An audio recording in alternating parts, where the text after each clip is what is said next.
మరి ఒక గొప్ప దైవజనులు మనందరికీ తెలుసు, ముంగుబూరి దేవదాసయ్య గారు. వారు గారి పేరెత్తడానికి వీళ్ళు ఎవరు యోగ్యులు కాదు. దేవదాసయ్య గారి విషయంలో చెప్తున్న భక్తి జీవితంలో ఆయన అల్టిమేట్. దేవదాసయ్య గారి గురించి మాట్లాడాలంటే కూడా అందరూ యోగ్యులు కాదు. సరే, ఎం దేవదాసయ్య గారు బైబిల్ మిషన్ వ్యవస్థాపకులు. దేవదాసయ్య గారి జీవితంలో అస్సలు మామూలు విషయం కాదు, అది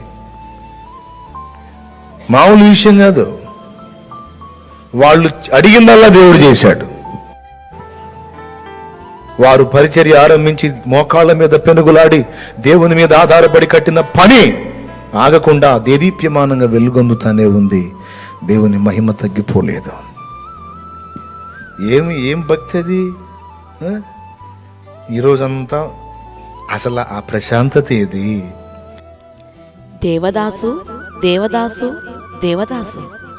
ఇంతకీ ఈ దేవదాసు ఎవరు? తూర్పు గోదావరి జిల్లా జేగూరుపాడు ప్రాంత వాస్తవ్యులైన యోనా సత్యవతి దంపతులకు వృద్ధాప్యములో పుట్టిన ఏకైక కుమారుడు ఈ దేవదాసయ్య గారు. దేవుని ప్రియ దాసుడును, బైబిల్ మిషను ప్రత్యక్ష పరచుటకు దేవుడు ఏర్పరచుకున్న ప్రవక్తయు, సార్వత్రిక క్రైస్తవ సంగమునకు దేవుడు అనుగ్రహించిన గొప్ప వరమే శ్రీ ముంగమూరి దేవదాసయ్య గారు. వీరి తల్లిదండ్రులు గొప్ప సువార్థికులను, ప్రార్థనా పరులనై ఉన్నారు. ఈయన చిన్నతనములోనే ఈయన తల్లిదండ్రులు చనిపోయిరి. ఆ తదుపరి దేవదాసయ్య గారిని పెంచి పెద్ద చేసే బాధ్యతను వీరి చిన్నాన్నే చేపట్టిరి. అనివార్య కారణాల వల్ల దేవదాసయ్య గారిని లూథరన్ మిషనులో చేర్పించుటకై వెళ్ళిరి. అప్పుడు దేవదాసయ్య గారి వయస్సు 6 సంవత్సరాలు. ఇక్కడ చేర్చుకున్నటకు మీ అబ్బాయికి ఏమైనా పరలోక ప్రార్థన వచ్చునా అని ఆ మిషను వారు అడిగిరి. 6 సంవత్సరాల అబ్బాయికి పరలోక ప్రార్థన ఎక్కడైనా వచ్చునా? రాదు కదా. కానీ వీరి చిన్నాన్న వచ్చునని చెప్పిరి. అంతటి తృప్తి పడక మీ అబ్బాయికి విశ్వాస ప్రమాణము వచ్చునా అని తిరిగి ప్రశ్నించిరి. ఏమీ సందేహపడక వచ్చునని చెప్పిరి.